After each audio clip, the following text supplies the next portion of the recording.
Salve, pensadores! Bem-vindos a mais um episódio E Pensar, pode? Eu sou Adriana Gil, nós representamos aqui a Escola Reverie e está junto comigo o professor Eduardo Ruscaleda. E nesse mês de comemoração, nós vamos falar sobre algo especial. Du, tem alguma coisa especial, uma reflexão bacana, legal sobre esse mês? Tem, eu trouxe um trecho a sinopse de um livro, né, que diz que se hoje ideias como lugar de fala, teoria quer e decolonialismo ganham espaço nas reivindicações feministas contemporâneas, elas tiveram origem em pesquisas desenvolvidas por estudiosas no mundo inteiro. No Brasil, principalmente, nós temos a Lélia Gonzalez e a Sueli Carneiro. A partir da década de 80, elas desenvolveram um trabalho muito forte em relação à ideia do feminismo. Isso tudo você consegue ler num livro chamado Pensamentos Feministas, Conceitos Fundamentais. Olha só, que bacana, né? A gente vê tanta coisa acontecendo no longo da história e que nos possibilitou chegar aqui hoje e até mesmo poder aqui estarmos juntas e receber 3 mulheres com histórias maravilhosas que vai compartilhar aqui com a gente. Mas, como a gente vai estar aqui empolgadas, conversando, todo mundo trocando ideias, para não virar uma bagunça, como já estava nos bastidores, né? Eu resolvi trazer algumas armas para proteger a gente, porque senão nós vamos ser sufocados aqui, entendeu? Então é o seguinte, para manter a ordem nesse lugar, de novo, mais baixo, para manter a ordem nesse lugar, qualquer coisa martelada, né? Isso para representar uma das nossas convidadas, que é a doutora Samanta, que é advogada, para poder aqui nos ajudar. Nós já vamos entrar para conversar com ela. Calma aí, porque tem mais convidadas. Tem uma outra convidada que, se ela se perder um pouco, a gente trouxe um mimozinho para ela lembrar de algumas questões que a fizeram ter a história que teve, né? Que é a Patrícia, que também vai compartilhar com a gente a história dela. Mas aguenta aí, que tem mais uma convidada. Mais uma convidada que a gente vai dar um coraçãozinho para ela. Caso ela se emocione um pouco, a gente vai trazer um coraçãozinho. Na verdade, eu tô pensando meio que em vender esse coração para ela, porque vai que ela é meio vendedora, assim. Então, talvez eu queira vender o coração para ela. Gente, brincadeiras à parte, é um prazer imenso receber essas 3 mulheres que, de fato, têm histórias lindas e impactantes, né? Então, esteja aí até o final com a gente para vocês aproveitarem e elaborarem coisas boas, né, do que elas vão trazer para a gente, tá bom? Então, vamos começar aqui um pouquinho, uma história já um pouco polêmica, né? E perguntar aqui para a doutora Samanta, da onde veio essa percepção, essa definição de não querer ter filhos? Bom, primeiramente, bom dia. Dri, na verdade, assim, eu tenho 36 anos hoje, tá? E não quis ter filhos. Já fui casada, né? Já tive um marido que queria muito ter filho, mas essa foi a opção desde sempre. Na verdade, assim, com 16 anos, né, eu já comecei a ver que eu tinha um transtorno, né? Eu tenho transtorno borderline. Então, eu li muito desde então e eu consegui analisar, né, mesmo não sendo médica, mas com tanto tratamento, que isso é uma questão genética também, né? Então, desde cedo, eu pensei nisso, que se eu tivesse um filho, muito provavelmente ele teria, né? Ou algum outro transtorno, não sei. Então, isso meio que me bloqueou, tá? Então, me bloqueou desde cedo. E, claro, depois que eu fui estudando mais, eu fui fazendo muita psicanálise, né? Eu acabei vendo que isso traria muito sofrimento a ele, né? Como trouxe a mim. Então, eu não queria colocar isso numa criança, né? E depois os anos foram decorrendo, minha vida é muito corrida, aí eu, né, me tornei advogada. Então, não coube. Ali também não coube. Então, tem tanto essa questão de saúde, né, que eu tive medo, que eu tenho medo, quanto uma questão de trabalho mesmo. Eu sempre trabalhei muito, né, não coube uma criança ali no meio. Mas a minha mãe até hoje ela falou pra mim, não vai falar que você não quer ter filho, porque eu sou louca pra ser vó. Falo, mãe, esquece. Essa deixa até para uma próxima questão, né? Como é que você lida com essa pressão que a própria sociedade, a família... É muita pressão. Mais da família. Minha família queria muito que eu tivesse, né, uma criança. Como eu fui uma criança muito fofinha, né? Eles queriam muito que eu tivesse uma criança. Mas é uma coisa totalmente estável na minha vida, de que eu não quero. Eu tenho uma cachorrinha de 12 anos, que é minha filha. Então, assim, eu sou mãe de pet, sabe? Não consigo colocar uma criança. Eu tenho uma sobrinha linda também, de 13 anos. Então, que é praticamente minha filha. Tá? Eu só na hora da responsabilidade difícil que eu coloco pra mãe, né? Então, na hora da brincadeira vem comigo, na hora do passeio, mas do dia a dia eu não consigo. Não consigo, pelo esse travamento mesmo. Mas, de qualquer forma, ficou sendo uma definição, pelo menos por enquanto. Não, é pra sempre mesmo. Agora eu tô falando com a minha mãe, desculpa, mas não é uma coisa que eu vou ter. Não vou ter.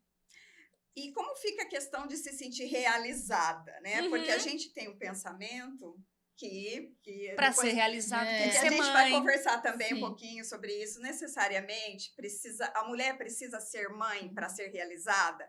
Fala um pouco de como você se sente. Sim. Não, eu me sinto totalmente realizada, tá? Mas eu acho que é mais por conta da carreira, né? Eu sempre quis muito ser advogada, então eu foquei nisso.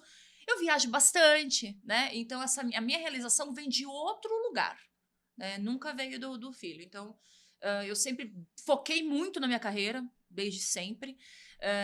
E essa realização vem disso, desses pequenos prazeres da vida, né? De questão de viajar, de curtir um tempo com a minha família, né? Mas, assim, de filho, eu nunca tive essa pretensão, na verdade. Desde de adolescente, eu nunca quis ter filho.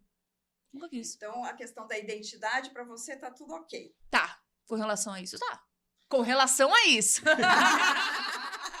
É interessante como existe uma construção social, né? Exato.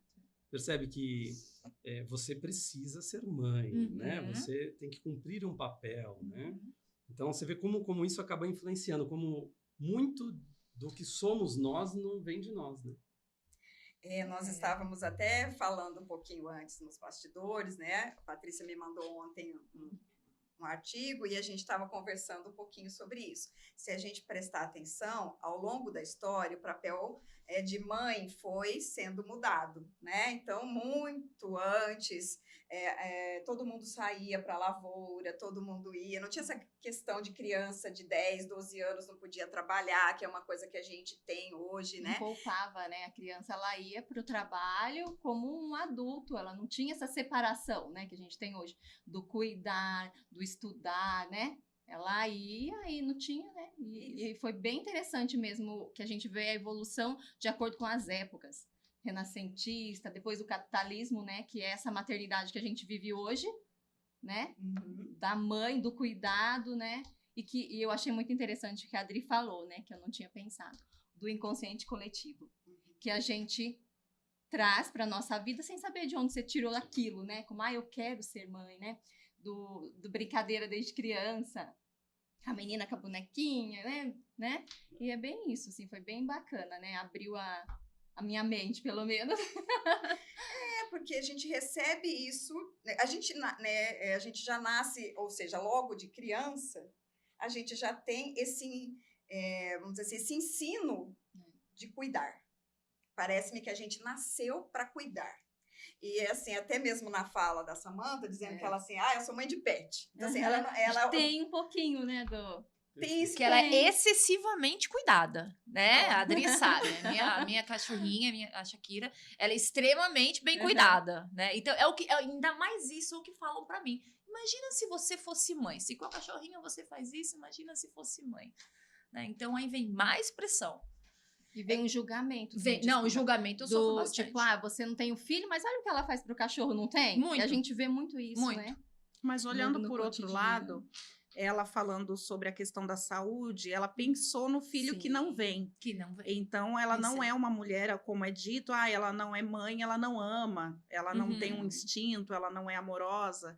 E, na verdade, ela tem um instinto muito amoroso, muito materno, né? Quando ela coloca a questão da saúde do filho que não terá. Pessoa estranha que não tem filho, Sim. né? Mas, na verdade, eu tenho muito carinho. Sim. Muito carinho. Olha, mas aqui a gente já levanta uma outra questão. Aonde é que está estabelecido dentro da gente que manifestação de amor e carinho é através da maternidade. Você vê como culturalmente é outra coisa que vem embutida? Porque, tipo, não tem nada comparado ao amor de mãe, né? A gente cresce ouvindo isso. E a gente fala isso, né? A gente não só escuta, a gente reproduz, né? Sim, e porque culturalmente é isso mesmo. Hoje a gente vive isso. E hoje é ok, a gente se sente assim. É assim, né? E é uma questão até, falando historicamente, dessa falta de possibilidade da mulher estar mais valorizada, né, de uma época para cá, principalmente quando surge aquela questão da indústria, né, que o homem sai para trabalhar e a mulher então vai cuidar do filho dentro de casa, porque antes todo mundo cuidava um pouco desse filho lá na lavoura, né? Aí, de repente, para melhorar essa estrutura, então, o homem sai para trabalhar na empresa, né, para poder trazer o sustento externamente, e a mulher, então, vai cuidar dos filhos. E aí a gente foi trazendo isso. Claro que hoje, com o avanço de tudo, dos pensamentos, porque pensar pode, então, a gente vai mudando, e hoje a gente tem uma estrutura diferente, onde a mulher também vai e sai para trabalhar, né? Que aí a gente pode entrar na questão do empoderamento, né? Ou seja, foram acumuladas muitas tarefas e aí está todo mundo sobrecarregado. Mas estar sobrecarregado é bom, né? Me dá status, me dá uma possibilidade de ser percebida pelas pessoas. Coisa que a gente vem buscando do longo da história, ter esse reconhecimento. Então, esse amor não pode ser expresso de outra forma, né? E esse cuidado precisa ser tão excessivo a ponto, às vezes, de transformar o marido num filho. O que vocês pensam sobre isso? Du, você que está no meio dessa mulher, me fala o que está no meio dessa mulherada toda. Como é que você vê isso? Estou aqui refletindo, né? Eu tive a oportunidade de passar boa parte da minha vida até agora com mulheres muito fortes, empoderadas.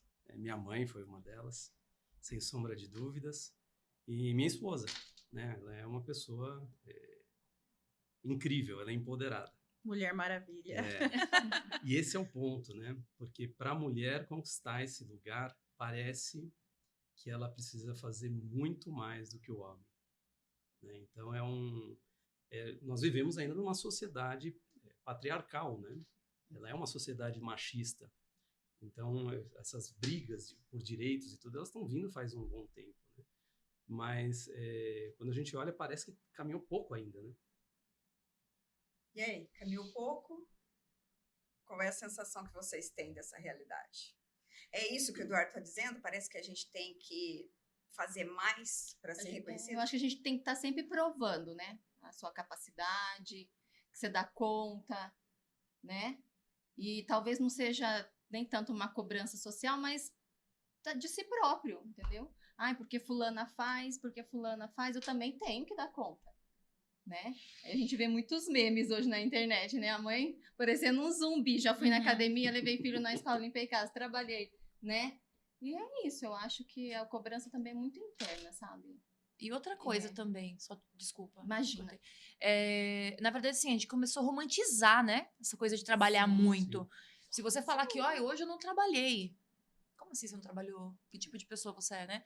Então, assim, virou... a gente foi romantizando essa coisa, né? De trabalhar demais, de trabalhar de madrugada. Parece que é bonito você falar isso, né? O que, né, tá trazendo bastante caso de burnout. Você vê, né? Deus ajuda quem cedo madruga. Exato. Né? O trabalho dignifica o homem. Isso, são frases que a gente... Estão internalizadas, né? Exato. Sim. Aí aquele momento que você diz assim, bom, agora eu vou descansar aqui, vou assistir uma série, um filme. Aí você fica assim, nossa, mas eu posso? Eu tenho esse direito? E a culpa disso? Exatamente. É uma culpa absurda. Você sabe que logo que eu casei, eu tinha 2 dias da semana que eu trabalhava meio período. E minha esposa não estava acostumada com isso. E nós fomos jogar tênis uma vez, numa quarta-feira à tarde, e ela se sentiu mal. Porque ela falou, poxa, é quarta à tarde, eu tinha que estar trabalhando. Eu falei assim, mas por que tinha que? Né? Olha como essa cobrança social pesa, né?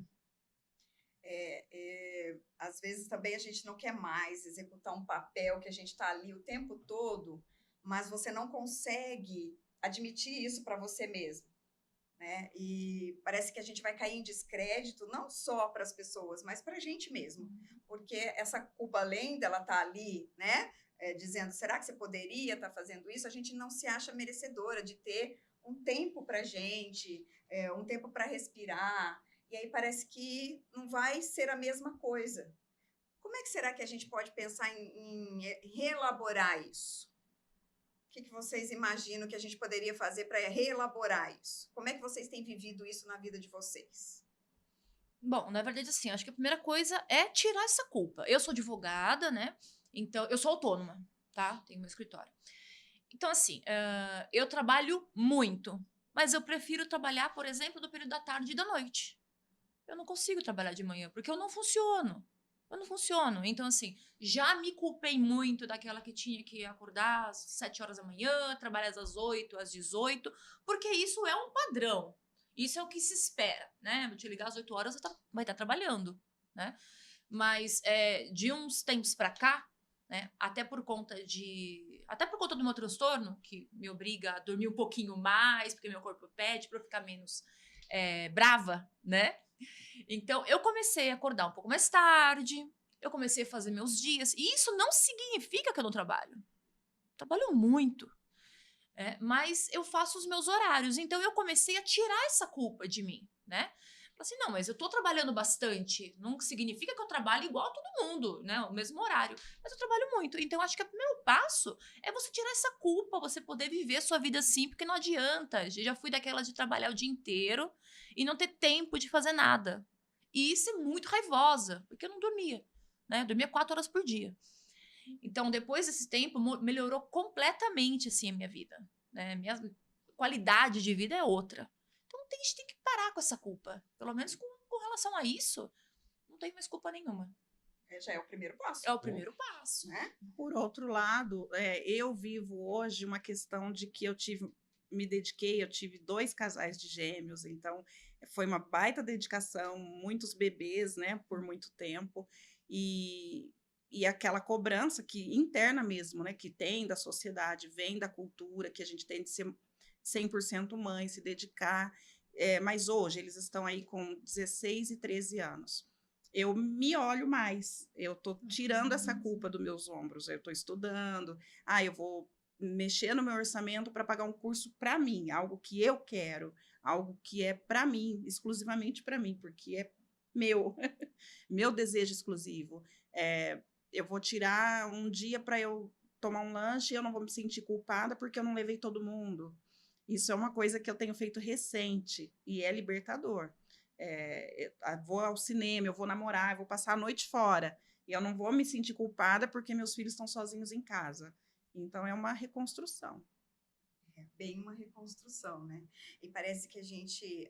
Eu trabalho muito, faço muito, tenho muita coisa, parece que isso é uma coisa assim necessária dizer até pra gente mesmo, né? E eu costumo brincar que eu não cozinho mais, né? Eu tenho 2 adultos na minha casa, apesar da gente falar assim, os meninos, né? Eu tenho 2 adultos na minha casa e que eu não cozinho. Quantas e quantas vezes eu falo, gente, eu acho que eu não sou mãe direito. Eu não sou uma boa mãe. Porque meu filho chega da faculdade, ele não tem a janta pronta. Olha, né? Ele sabe cozinhar. Mas ele tá correndo, ele tá fazendo... Mas eu também tô. Né? Eu também tô correndo. Então, assim, como é difícil isso, lidar com essa culpa? E eu acho que nem no meu caso, é a gente se respeitar no tempo que você tá vivendo. Tipo, eu tenho um recém-nascido. Essa é a minha demanda.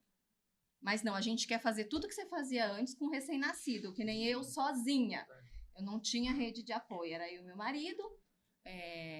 Aí você se culpa o tempo inteiro, nossa, né? Eu larguei o trabalho, né? Eu sou bióloga, trabalhava na área de medicina laboratorial, trabalhava em hospital, então era uma loucura. Era esquema de plantão. Então eu me olho hoje, olho a Patrícia lá atrás e falo, nossa, quanta qualidade de vida eu tenho hoje. Entendeu? E eu me esforcei tanto para tentar continuar vivendo aquilo, porque eu queria viver aquilo naquele momento, entendeu? Como foi tomar essa decisão, Patrícia? Na verdade, eu não tive escolha. Não fala isso. É verdade. Guarda Não, isso, mas Du, anota aí. é assim, é tudo acontecendo ao mesmo tempo, né? Eu falo, você tem que a Laura tinha 5 meses. Então, você ainda tá com os hormônios ainda, aquela ligação com o neném, né? E eu tive que mandar pra escola. E aí, ela começou um repertório de vírus e bactérias ali para ela ter contato, né? E ela começou a ficar doente. Semanas após semanas, assim. E aí começou a ficar inviável, porque daí a gente se revezava, eu e meu marido, um dia ele não ia, outro dia eu não ia, sabe? Pra gente conseguir dar conta de ficar com ela em casa. Você não pode mandar pra escola. E aí ela pegou uma virose, assim, daí foi catastrófica, sabe? Falei, não, daí não dá, a gente sentou, conversou, aí tem a questão da diferença salarial no mercado. A área da saúde, eu falo que é uma das áreas que causa uma tristeza para mim, que sou da área. Como é desvalorizado. Aí você coloca no papel, você faz as contas, não compensa. Você sair da tua casa, pagar uma escola, período integral, se colocar a farmácia que eu gastava nesse período. Combustível, sabe? Assim, daí eu falei, não, eu tô pagando para trabalhar. Aí eu saí, só que eu sofri muito, porque eu amava o que eu fazia. Amo a área, né? Amo, graças a Deus fazia muito bem, fiquei 12 anos trabalhando nisso. E aí, conforme o tempo foi passando, eu não me via mais voltando, sabe? Eu não queria deixar de viver aquilo que eu estava vendo com ela também, de ter tempo com ela. E aí eu fui pro empreendedorismo. Aí fui, me achei, e aí comecei a fazer análise, que foi o que abriu a minha mente, que me ajudou, que fez eu me encontrar, que fez eu me entender. Que tudo aquilo, tá tudo bem eu passar por tudo aquilo ali, né? Porque a gente idealiza, a maternidade a gente idealiza tanto, e nada sai conforme a gente imaginou, nem planejou, sai justamente tudo ao contrário. E eu aceitar, porque eu falava, ai, eu não conseguia amamentar muito. Ai, nossa, por que comigo? Sabe assim, a gente fica, né? Nossa, por que comigo? Tá tudo bem acontecer comigo, aconteceu com fulano, por que que eu tenho que ser poupada disso, né? E a gente se respeitar. Né? E hoje eu olho e falo, eu tenho muita história de superação para contar, não ficar me lamentando, né? E um dos motivos que eu fui para análise é por isso, porque eu ficava lamentando e não fazia nada para mudar. Como que ia acontecer alguma coisa se eu não tivesse a iniciativa, né? E a partir do momento que eu tive a iniciativa, não, se não tá bom para mim assim, eu tenho que fazer alguma coisa. Porque sou eu, é a Patrícia, né? Eu tô aqui em casa, tá tudo bem, o marido sai, trabalha, né? Tá tudo bem, mas eu não estou bem. Né? Eu preciso ter uma ocupação fora a maternidade, fora a casa, que já ocupa muito nosso tempo, né? Eu preciso, entendeu? E aí eu fui me encontrando, fui correndo atrás, e eu acho, assim, você sair da zona de conforto é complicado, né? Porque você, mas eu vou ter que começar de novo, sabe? E, tipo, ano passado eu me foquei em estudar a parte de marketing, coisa nada a ver, né? De microscópio para marketing, né? E deu super certo. E eu tô super feliz agora, sabe? Nessa nova empreitada aí. Mas apesar da falta de opção, não foi isso do que ela disse? Naquele momento, né? É o que tem pra hoje. É o que a gente consegue, né? Eu acho que isso que é importante. Consegue, Talvez você tinha até diante de você algumas opções, sim. mas era o que você olhou, enxergou e conseguiu. Sim. Eu acho que isso é um outro processo que é difícil, às vezes, a gente aceitar. Era o que eu conseguia, gente. Era o que eu podia fazer com as informações que eu tinha, com a situação que eu estava, né? E acho que elaborar isso é que, às vezes, leva um tempo e machuca. Não, a Laura vai fazer 7 anos, né? Então, é muito tempo. Né? Aí, a gente vem de um período de pandemia, que aí ninguém fez nada. Tipo, o que eu vou fazer agora com pandemia, né? né? E tem que uns 2 anos que eu falo que começou a deslanchar, aí voltei a fazer terapia, aí ajuda muito, aí a gente conhece a psicanálise, aí a gente começa a fazer psicanálise, né? Todo mundo poderia experimentar um pouquinho, né? Pelo menos para ver se gosta, né? É verdade, E é aquela história de a gente tomar consciência de que, como mãe, eu tento aplicar muito hoje a questão de que se eu não me cuidar, se eu não estiver bem, como eu cuido do outro. Exatamente. Né? Eu passei por muitos perrengues, por muitos momentos assim que eu me sacrifiquei ao ponto de quase não existir. Então, eu preciso estar bem. Senão, como é que eu vou cuidar do outro? Seja o meu filho, seja um amigo, seja qualquer pessoa, né? Como eu vou evoluir no mundo, como eu vou externar quem eu sou se eu não estiver bem. Então, eu preciso olhar para mim, preciso descobrir, mesmo que seja um curso nada a ver, mas a gente precisa experimentar, a gente Sim. precisa existir, precisa ter uma vida além da maternidade, além de qualquer função, né? A gente não é uma função, a gente é uma pessoa. Olha, profundo isso, hein? Impactante Ó, isso daí. a gente não é uma função. Como a gente também é, e a gente pode incluir, inclusive, a função de mãe. Sim. A gente não é só isso, né? E, você colabora bastante com a criação dos meninos, né? Eu tento participar, né? Então, Olha a frase, olha a frase. Eu tento. Não é para participar, é para atuar, né? a gente tenta, em casa nós dividimos as tarefas. Então, eu cuido num período, a Pri cuida em outro. Então, a gente faz um encaixe, né? Para que não fique pesado nem para um nem para o outro. Eu acho que esse é o caminho, né? Foge um pouco do comum, né? Que a gente encontra, né? Padrão antigo, como a gente estava falando, do patriarcado, né? Onde a mãe cuida e o pai se diverte, de uma certa forma, né? Então, para o homem, é lícito ele ter esse momento dele, né? Essa diversão e tudo. E eu vejo que para a mulher é sempre doído isso, né? Porque entra uma questão de medo de não estar sendo o suficiente ou de não estar cumprindo com as obrigações de mãe, né? No momento que está cuidando de si. Mas o que a Kelly falou é interessante que na aviação, né, sempre que quando os comissários de bordo vão passar as instruções de segurança, eles dizem que se tiver uma pane no avião, máscaras de oxigênio cairão sobre suas cabeças. Coloque primeiro em você e depois em crianças, idosos ou quem estiver do seu lado. Por que isso? Se você não tiver um suplemento de oxigênio suficiente, você não vai conseguir ajudar quem está do lado. Você pode apagar, você pode desmaiar antes de conseguir ajudar. Então, por isso, a gente primeiro precisa colocar a máscara de oxigênio na gente. Tem um pouco de aviador em mim. E aqui pode até acontecer aquela situação, né? A gente está tentando ajudar o outro, mas o outro conseguiria fazer. Ele nem precisaria que a gente... Né? Então, assim, se você se apavora e vai, por exemplo, ajudar uma criança, talvez ela conseguisse pôr, né? E aí você também conseguiria pôr se você... Então, assim, acho que dá para levar isso para a nossa vida. Tem uma coisa que a gente tem ouvido, né? Não precisa fazer para o seu filho aquilo que ele já sabe fazer. Mas parece que a gente vai perdendo o medo de perder essa posição que a gente ocupa. A gente valoriza tanto isso que a gente tem medo de perder.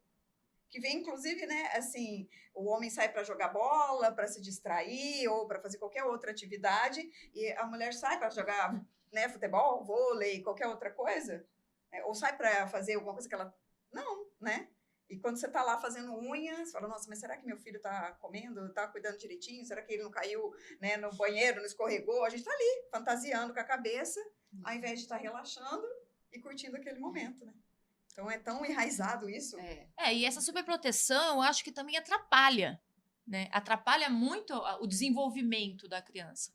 Eu sempre fui super independente, né? Por mais que eu sou filha única e tal, os meus pais sempre... eles me ensinavam como fazer, fiz uma vez. Não, mas eu já te ensinei como é que faz. Então faz isso sozinha. Então come sozinha, toma banho sozinha. Desde muito pequenininha. E claro que na hora é aquela coisa, né? Fala, nossa, meu pai não tá fazendo pra mim, minha mãe não tá fazendo pra mim. Mas depois que a gente fica adulto, que a gente entende mais ou menos como é que funciona o mundo, fala, nossa, ainda bem. Porque eu vejo gente da minha idade que não sabe fazer muita coisa, né? Não sabe cuidar de uma casa, não sabe pagar uma conta. Então... eu acho que desde de pequenininho tem que ensinar para essa criança, né? Porque senão acaba... o desenvolvimento dela vai sendo em tropeços, né? Depois que ela fica adulta. Então, não é o momento, né? Pelo menos eu acho assim. Que enquanto a gente é criança, a gente é adolescente, a gente pode tropeçar. A gente tem os pais ali para pegar nas nossas mãos, né? Mas depois disso, quando fica adulto, fica mais difícil. Olha, isso é muito importante, né? Então, assim, o momento que a gente tem para errar é quando a gente tem o suporte. E, às vezes, a gente tem aquela questão, então, não vou deixar fazer, então, não dá nem oportunidade de errar. Não dá nem oportunidade de aprender, né? Para andar, às vezes, a gente precisou cair. Então, para amadurecer, para crescer, a gente precisa dar uns tropeção de vez em quando, que pode, né? Pode. Pode tropeçar, mas até como adulto a gente pode, gente. Sim. Não só né? pode como a gente faz, né? Com certeza. O tempo É. todo. Aceitar o nosso... o fato de que somos humanos. Né? E errar, como já diz a velha frase, errar é humano. Né? Não tem como não errar. Como a gente viu outro dia numa aula, né? É importante a gente ser mais cuidadoso, talvez, com a nossa criança interna. Né? Como que a gente como que a gente se acolhe no momento que a gente erra. Né? Porque como na função de pai e mãe, a gente erra, né? Erra o tempo todo. Né? Então, a gente pode se acolher também quando erra. A gente pode fazer esse papel, né? Não precisa mais esperar, né? Não que você não possa contar com seus pais, quem pode, né? Mas a gente também pode fazer esse papel. E, Paty, conta pra gente também um pouquinho como é que é cuidar, né, de uma filha que tem aí uma questão importante, bacana, mais desafiadora, né? Com certeza. A Laura, ela tem altas habilidades, né? Ela tem um pré-diagnóstico, né?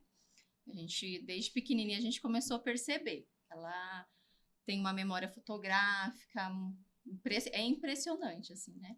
E aí ela já estava alfabetizada com 4 anos e foi bem difícil, porque no começo você não imagina que é isso. A gente passou ela na neuro, em várias especialidades, porque no primeiro momento alguns sintomas me lembravam o autismo, sabe? Ela era muito ansiosa, então ela tinha algumas estereotipias, depois foram, né, parando, porque ela desenvolveu um quadro de ansiedade diante né, dessa capacidade mental dela, cognitiva, né, muito à frente. Ela tinha alguns sintomas de ansiedade, ficava pulando, sabe, desenhos, assim, ela não tinha paciência de assistir tudo, né, e como eu sempre fui muito atenta, já comecei a perceber. E aí, quando ela começou para a escola, no primeiro semestre, a professora já chamou, falou que tinha alguma coisa ali, diferente, né? E aí a gente começou com terapia, e a psicóloga também falou, não, ela E é assim, ó, eu tava até contando ontem, né, pra Adri, que ontem ela chegou, a gente sentou para tomar café da tarde, mãe, hoje eu tive aula de espanhol. Ela fala tudo o que aconteceu em sala de aula, as frases, o conteúdo. Ela cantou as três músicas que eles cantaram, as palavras que eles aprenderam naquele dia. Ah, você teve uma aula de espanhol, Não, então. eu tinha, mas esqueci tudo já. Aí eu falo pra ela, Laura, canta de novo pra mamãe aprender. Mãe, eu já cantei, mas a mamãe não teve, já esqueceu tudo. E tipo, rua, gente, ela é meu ex em Indaiatuba, entendeu? Ela passou uma vez, ela olhou a placa, ela lembra, né? É algo surreal, sabe? Então não é uma coisa só boa a pessoa ter altas habilidades. Não, porque ela sofre com isso, sabe? E a gente também, né? Agora a gente já tem aprendido a lidar, né? Mas ainda é um processo, um caminho a percorrer, né? Porque a gente quer que ela usufrua disso, né? A favor dela, né? Mas ela não sabe lidar com aquilo ali, né? Imagina o pensamento dela, né? O que, né? A cabecinha dela, né? Diante disso tudo. E a professora, né, um dia, nas reuniões que tinha, né, de bimestre, falou que só que ela sabe, porém ela não fica falando. Ela espera a vez dela, ela espera o restante, né? Então, por isso que a gente tem que acompanhar, porque às vezes ela acaba ficando podada, sabe? Assim, porque ela vai se adaptando conforme o ambiente que ela tá. Você me fez lembrar de duas coisas. O Matheus, meu filho mais velho, ele também foi um determinado momento, né, diagnosticado que ele tinha um pensamento aí, né, um pouco mais acima da média, que ele tinha um cognitivo um pouco acima da média. E eu lembro uma vez que ele chegou para mim, ele falou, mãe, às vezes as pessoas... Eu mudei o meu comportamento quando eu saí do ensino fundamental 2 para o médio. Porque eu acho que aquilo ficou de uma forma não muito bem entendida por ele, que ele não conseguia se socializar. Então, quantas vezes ele vinha contando que ele respondia errado para não acharem que ele tinha falado, né? Que ele era tão esperto, olha que ele só. era tão... Porque ele sofre com isso também, né? E amizade, então fica mais Sim, difícil sim. as pessoas entenderem o diferente. As Exato. pessoas, né? A gente tem aquilo que a gente chama de normalidade Uhum. e a dificuldade de lidar com o diferente. E quando você falou assim, a gente espera que ela aproveite, usufrua disso, eu lembrei do filme Gênio Indomável. Sim. Que as pessoas também queriam que ele aproveitasse de toda aquela genialidade e, na verdade, o que ele só queria era... E ele viver. sofre muito. Sofre. Que sofre, Sim. né? Muito. Até hoje em dia, né? Eu tô conversando com a coordenadora da escola que ela tá, eles não costumam mais passar a criança de ano. Só se for, né? Porque o emocional não tá preparado às vezes, entendeu? Ela tem essa parte cognitiva mais elaborada, mas às vezes o emocional não tá. Ah, é? Então ela vai seguir Ela, sim, junto com o restante. E daí ela tem que passar por acho que é neuropsicólogo, né? Que faz os testes de avaliação de QI, né? Para ver que área, porque geralmente diz quando tem altas habilidades, eles seguem para uma determinada área, né? Ou é artes, ou é matemática, né? A gente ainda não sabe dela, né? Porque só ela fez 6 anos, então parece que a partir de 7 que se consegue avaliar isso, né? Tem um processo, né? Sim, mas ela sofre, eu vejo, às vezes ela tá com um grupinho de amiguinhas, você percebe que o comportamento é diferente, sabe? Às vezes eu pensava, a Laura é mais imatura. Aí a psicóloga falou pra mim, não, às vezes ela não é mais imatura, às vezes ela é mais madura e aquilo ali pra ela tá chato, né? A gente vê isso às vezes com pessoas que têm TDAH, né? Que eles também têm um raciocínio mais acelerado e às vezes eles se entediam com a postura do outro, né? É bem isso. O interessante é que mesmo as crianças quando têm altas habilidades, como você falou do teste com a neuropsicóloga, vai identificar qual é o tipo de potencial, né? Quais tipos de inteligência, porque na verdade a inteligência ela é multifacetada, né? Nós temos várias formas, não é só o QI. Antigamente, QI era o teste lógico só, né? Hoje, você tem múltiplas inteligências. Então, essa avaliação, às vezes você consegue identificar que ela tem um potencial em alguma área, mas se ela passa de ano, quer dizer, coloca ela numa série mais avançada, ela tem uma perda social muito grande. Exato. E aí tem a perda da infância. Né?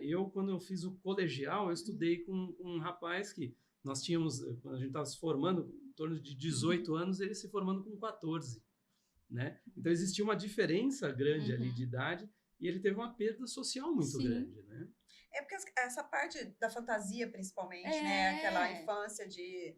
Eu sei que às vezes é entediante para eles, mas eles pelo menos precisam experimentar. Mas é uma preocupação nossa, isso sempre foi. Ela tem que ser criança, ela tem que aproveitar essa fase dela, né? De forma saudável, sem cobrança, né? Ela já vai ser cobrada, né? Deixar ela viver, né? Esse momento, assim. Mas é impressionante. Na época da Copa, olha a memória visual dela. Ela via a bandeira. Aí meu marido ficava com ela lá à noite. Laura, que bandeira que é essa? De tal país. Ela descreve a característica da bandeira. Tem uma estrela aqui, o tal cor ali. Exatamente. Como se ela tivesse tirado... Tem uma foto na cabeça dela, sabe? Não só as cores, que às vezes a gente guarda de um ou outro, né? As cores, mas ela descrevia o desenho. Eu acho que ela deve assistir todos os episódios que o Sheldon... Bem-vindos ao primeiro episódio de Sheldon Cooper apresenta Diversão com Bandeiras. Carro, a primeira coisa ela era um tiquinho, gente, foi marca de carro. Olha. Era muito engraçado, e todo mundo achava muito engraçado. Eu lembro, meus pais moram longe, né, e a gente foi com a minha sobrinha que mora em São Paulo pra lá. E o marido dela foi a viagem inteira, os dois. Que carro é esse? Que carro, sabe assim, e ela... falava todas as marcas de um modelo, entendeu? É legal. Bem legal. É interessante a gente ver, né, várias habilidades, porque mesmo que talvez a gente não tenha, talvez esse tipo de habilidade, né, que são pessoas que têm esse tipo de... A gente tem outros, né, Edu? Então, assim, cada um é diferente do outro. Então, aqui mesmo, na mesa, cada um de nós tem uma habilidade, por mais que, às vezes, por exemplo, eu e o Eduardo somos psicanalistas, mas o Eduardo tem algumas especificidades, saiu, que ele é bom e que vai se destacar, né? E outras pessoas em outros, né? É até bem interessante, porque eu lembrei, né? Afinal de contas, nós estamos aqui com o programa E Pensar Pode.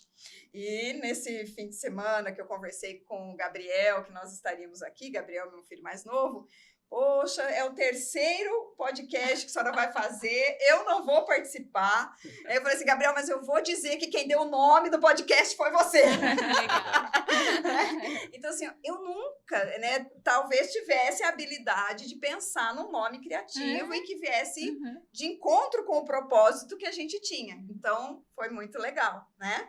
Então, tem sempre com o outro experiências importantes que a gente pode aproveitar e se beneficiar daquilo de maneira positiva, né? Sim. Então, eu até gostaria de perguntar para a Kelly, que teve aí no decorrer da sua vida um desafio bastante doloroso, eu imagino. A gente diz só que imagina, porque quem nunca passou por isso talvez nunca vá sentir, né?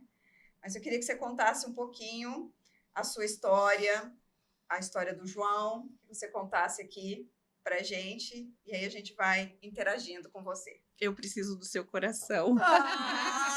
Eu vou doar, então, para você, ao invés de vender, tá bom? Eu vou doar. Eu hoje me vejo como uma pessoa muito bem-aventurada, né? Eu consigo enxergar muitas coisas positivas dentro de tudo que foi difícil e doloroso. Eu fui mãe de 2 casais de gêmeos, eu sou mãe de 2 casais de gêmeos, né? Eu tive a Mariana e o João, e depois de 2 anos e 9 meses eu tive o Matheus e a Laura. E isso é raro, todo mundo fala, nossa, como é difícil, gêmeos 2 vezes e ainda casal. Então eu vejo as pessoas acharem como ela é sortuda, como foi legal. E é aquilo que a gente está falando. Os bastidores têm dificuldades, até mesmo nessa bênção, né? Tem dificuldades, as pessoas olham e falam que legal, mas é difícil. Mas eu me sinto, sim, muito feliz por isso. E o que aconteceu é que o João é o meu primeiro gêmeo, que era o gêmeo da Mariana, que hoje tem 16 anos. Ele, com 3 anos e 6 meses, nós estávamos de férias, no último dia de férias, e nós fomos para um clube, e passamos o dia lá na piscina, em várias piscinas, e quando nós fomos para a piscina infantil, o João, ele se afogou. E não houve um socorro adequado, foi uma coisa muito demorada, e o João veio a falecer, né? Nós passamos aí algumas horas no hospital, aquele período de coma e tal, e o João veio a ter a morte encefálica.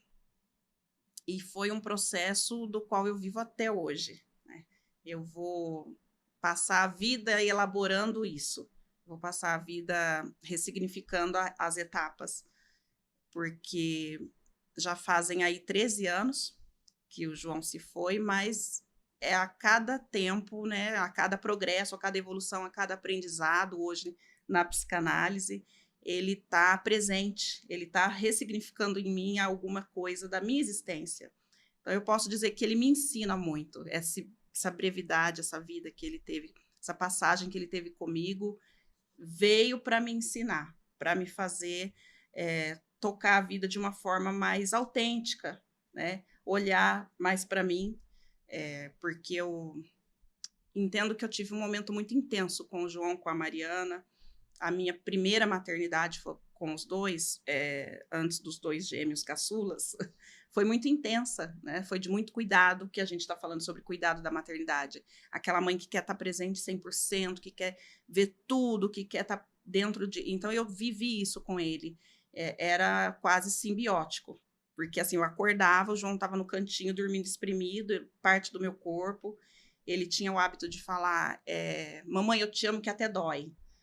E eu sentia essa dor, quando o coração, parece que é coração com coração, e aperta e dói. Então, eu vivi uma intensidade muito grande. E agora, como viver sem isso? E como é que foi no início? Como viver sem isso? É o que eu hoje aprendo.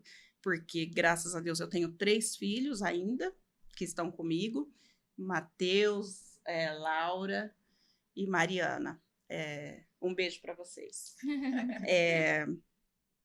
eles me ensinam muito também, porque eles fazem parte desse processo. Eu sei que para eles não foi fácil. Eu estava falando com você, eu tenho uma ótica da minha história, dessa vivência, e eles têm outra.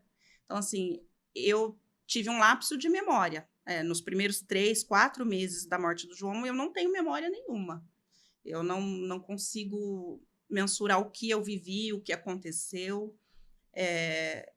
E depois desses 3, 4 meses, eu lembro que eu voltei. Eu fiquei com uma depressão muito profunda, e eu me lembro que o Matheus, ele tinha ali 11 meses quando o João faleceu, e ele falou mamãe no quarto dele. Eu estava deitada na minha cama e a minha mãe cuidando das crianças, como ela ficou esses meses todos ali, e eu ouvi ele me chamando e a minha mãe falando assim: a mamãe tá doente, mamãe tá dodói. E aquilo girou uma chave. E eu levantei, eu lembro que minha mãe olhou para mim e ficou vendo assombração, ela levantou, né? E eu peguei ele no colo, e ali eu comecei a cuidar de novo dos meus filhos. E o que eu pensei? Eu fazia terapia, eu passei a me dedicar mais à terapia a partir dali, e eu passei a entender e a desejar ser a mãe que eu era para o João. Eu queria viver, eu queria expressar o meu amor, eu queria participar, né, de uma forma que eu tinha sido antes. Eu queria voltar a ser uma mãe participativa, uma mãe que sentia os filhos.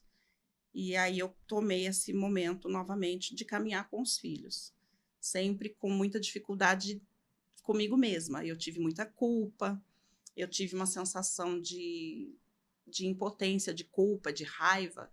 Então é um processo muito longo, muito difícil de colocar em palavras. Todas as emoções possíveis eu já senti nesses 13 anos. E posso dizer que elas vão e elas voltam, né? Mas o João, houve assim, eu consegui perceber a vida, a brevidade dele, mas ele tem, nós tivemos uma homenagem à escola que ele estudava, hoje tem o nome dele. Eu sinto que ele é presente, né? É uma memória muito viva entre todos que amaram ele. Teve mais alguma coisa que, assim, que ficou do legado do João, né? Dessa brevidade que você falou? Teve alguma coisa que foi boa, no sentido dele deixar, né? Eu acho que a única coisa que não foi boa foi ele ter ido embora tão cedo. Sim, com Isso certeza. ele não devia ter feito isso comigo. A aceitação é complicado. Eu acho que foi tudo muito rápido, poderia ter sido mais. Porque pelas pessoas que conviveram, pela família e pelos amigos, na época a gente já ouvindo relatos de professores, então eu conseguia entender que ele foi alguém especial, não só para mim, como para muitas pessoas que eu nem imaginava. E além disso, no período em que ele teve a morte encefálica, nós tivemos a doação de órgãos, né? Nós tivemos a doação de órgãos e não deixa de ser uma missão na vida dele, não deixa de ser um legado, né? Que eu não sei quem são, eu não sei onde estão, mas eu sei que existem pessoas, crianças, né? Que hoje estão na faixa aí dos 16, 18, talvez, da idade que o João teria, estão vivendo, estão bem, eu espero que estejam bem, com saúde, e foi uma forma de dar continuidade a essa vitalidade que ele tinha. Você me contou, né, que até o corpo clínico tinha uma dificuldade de chegar até você por conta de toda a situação e de fazer esse pedido para você. E parece que você deu o primeiro passo no sentido, né, de demonstrar que poderiam acessar você para isso. Sim, interessante que eu tive uma certa força nesse período e depois passei 3 meses apagada, né? Mas sim, ali durante o período de UTI do João, eu ficava esperando ele acordar. Eu via ele dormindo, eu acho que foram 48 horas, que parece que foram 2 anos. Eu via ele deitadinho e parecia que ele ia acordar, que ele ia falar comigo, e eu estava me preparando para isso. E em dado momento, eu percebi que tinha algo errado. Eles falavam, ele está aplicando adrenalina, está aplicando isso, e o médico usou uma expressão. O João, ele está como um trem sem maquinista, está sem direção. Quer dizer, o cérebro não está funcionando. E eu comecei a assimilar. E aí eu falei para o médico, o pediatra ali, o João não vai mais voltar, né? E aí ele não conseguiu me dizer. É uma coisa difícil, né? Mas o médico chorou. Eu só via lágrima. E aí eu entendi que o João realmente não voltava. E ali eu falei para ele, existe a possibilidade, como funciona a questão de doação de órgãos, eu consigo doar? E aí ele virou e mostrou uma moça sentada no canto da UTI e disse, ela está ali para isso, mas ela não tem coragem de falar com vocês.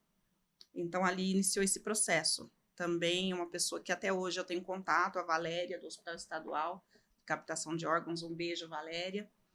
E aí a gente passou por esse processo. E foram pessoas maravilhosas, pessoas que me ajudaram a minha família a atravessar esse momento, né? Eu imagino que as pessoas que estão próximas, é difícil a gente saber como ajudar nesse momento, né, Du? Eu te falei porque eu sei que você, de alguma forma, né, a Kelly compartilhou aqui comigo, né, nos bastidores, que você foi uma pessoa importante. Então, eu gostaria que você falasse porque como é importante uma rede de apoio, mesmo quando a gente não sabe o que fazer, de repente só estar ali, né? Conta um pouquinho, Du. Pô, é difícil, como é que fala agora com esse nó na garganta, né? Toma uma água. Na verdade, eu conheci a Kelly nesse dia, né? E tem horas que não tem o que falar. Não existe nenhuma palavra que vá consolar. Então, eu acho que num momento difícil desse é só a presença. Senão, nada que você fale vai tirar a dor do outro. E a gente tem essa angústia, muitas vezes, de querer achar uma solução para aquela situação. E muitas vezes não tem. Então, a gente só pode estar junto. E obrigada por você estar junto. Eu me lembrei, acessando esses momentos com a Adriana, de que eu descobri você como psicanalista. Porque nós não tínhamos, assim, celular, eu acho que naquela época não tinha. Eu tinha, mas era uma coisa de SMS, cobrado. E aí você começou a mandar e-mails para mim, praticamente diariamente. Eu até tenho e-mails que eu imprimia. Eu tenho... A gente pode fazer um livro. Então, ele escrevia e-mails, ele procurava literaturas de pessoas que tinham passado por situações parecidas, e ele realmente se dedicou a me trazer algum conforto, uma presença e uma forma de me dizer, você não está sozinha, isso está acontecendo e eu estou aqui, e tem pessoas que te amam, e isso me deu força para manter o pé, porque por alguns momentos eu me sentia um balãozinho indo embora. E eu voltava. Então, isso foi de grande importância, tanto a amizade, a presença dele, como da Pri, como de pessoas maravilhosas. Realmente precisei de pessoas, muitas pessoas ao longo desses anos. Olha, essa é uma fala muito bacana, né? Precisei de pessoas. E a gente estava falando aqui o tempo todo de ser autossuficiente, de bancar tudo, de fazer tudo. E, né, a Kelly trouxe essa reflexão e trazendo essa lição mesmo, eu tomo isso como uma lição, né? Nós precisamos das pessoas, né? E por que não ser ajudado por essas pessoas? Não só se predispor a estar dentro daquilo que a gente consegue e pode ajudar o outro, como também se permitir, em momentos de dificuldade, de dor, ser essa rede de apoio das pessoas que precisam, que estão perto, que a gente ama ou que a gente tem oportunidade de conhecer, né? Então, eu acho que é isso que, pelo menos eu estou guardando uma coisa bem bacana em relação a isso, né? No sentido, permita-se, às vezes, ser cuidado, né? E o que é uma coisa difícil, às vezes, para a gente. Até foi interessante, porque hoje nós fomos cuidadas. Sim. Né? Tanto eu e a Kelly ganhamos da NR, né? Que é um estúdio de beleza ali em Paulínia, que cuidou da gente. E a gente se permitiu ali. Conseguiu nos deixar lindo 8 da manhã. Nossa, tirou as nossas olheiras logo cedo, né? E conseguiu destacar a nossa beleza. Sim. As meninas que também, com certeza, tiveram ali o seu cuidado, né? E o Duque também foi cuidado ali na recepção. Foi ou não foi, gente? Vocês não estão vendo, mas tem A contragosto, né? contragosto, mas a gente deu uma maquiada. No meio das mulheres. Então, assim, agora eu queria que a gente finalizasse, cada um deixando aí algumas palavras para a gente finalizar. Quer começar, doutor? Pode começar, Não, Edu. pode começar. Pode começar. Ah, É. bom, eu acredito que, como o tema hoje aqui é mulher, escolhas, né? Eu acho que é interessante a gente se culpar menos. O nosso papel de mulher na sociedade é muito cobrado. Então, é interessante para a gente se cobrar menos, a gente se permitir mais. Aquilo que nos faz mal, tentar ressignificar, né? E eu acredito também que a grande chave, pelo menos da minha vida, foi a psicanálise. Então, permitir-se, né? E fazer psicanálise é um momento que você se descobre. Né? Então, talvez ajude nisso. E nós que somos mulheres, nós precisamos de muito apoio, porque a sociedade, ela oprime demais a gente, né? Eu sendo uma mulher independente, como eu sempre fui, né? Não tendo filhos, eu sofro bastante isso na sociedade, com relação à opressão, né? Até pelo meu cargo, né? Eu sou advogada, então a gente lida com juiz, com promotor, sempre, se não for mulher, né? Os homens olham pra gente de uma forma diferente. Então, tentar ter menos culpa. Eu acho que esse é o meu recado. Muito bem. Paty? Gostaria primeiramente de agradecer essa oportunidade, amei estar aqui com vocês, espero que seja a primeira de muitas, né? E eu gostaria de mandar uma mensagem para as mães, né? Eu, como uma representação dessa, né, das mudanças que a maternidade trouxe na minha vida, e dizer que você está fazendo um bom trabalho. Sempre.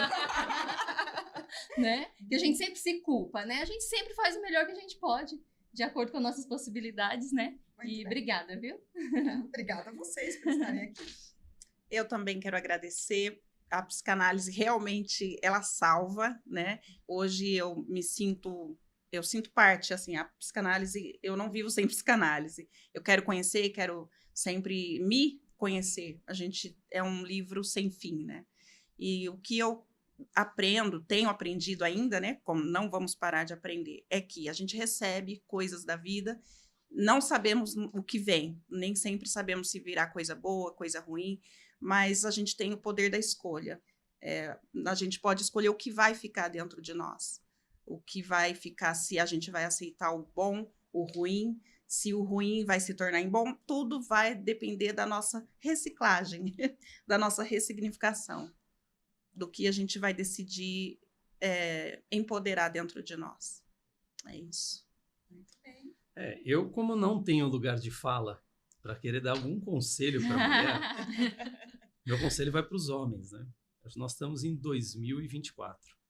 Nós vivemos muito tempo numa época, no mundo, numa estrutura machista, e eu acho que chegou a hora de começar a abrir os olhos, né, para que nós somos todos seres humanos, não importa se são homens ou mulheres ou qualquer outra opção.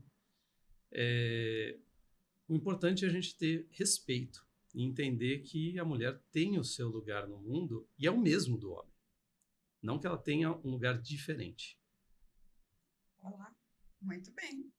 Olha, eu quero dizer que como eu aproveitei essa conversa, né, que todos também possam aproveitar da sua forma, cada um do seu jeito. Então, acho que o que eu desejo é isso, que as pessoas que nos ouvem possam ouvir e trazer algo de bom para a vida delas, da forma da qual elas entenderam qualquer fala, né, que veio aqui. E quero agradecer imensamente esse quadro maravilhoso, essas pessoas lindas, né, que me dão o privilégio de estar perto, de conhecê-las, de poder fazer parte da vida delas, e isso é um privilégio mesmo. Eu tenho muito isso, eu gosto de pessoas e gosto de poder estar perto e de ouvir histórias. Então, eu tenho muito a agradecer. O que eu ouvi aqui, o que eu aprendi aqui, para mim foi muito enriquecedor. Quero agradecer também ao Estúdio Box, que ajudou aqui, colaborou, né? Ajudou patrocinando um pouco, que não é muito fácil, né?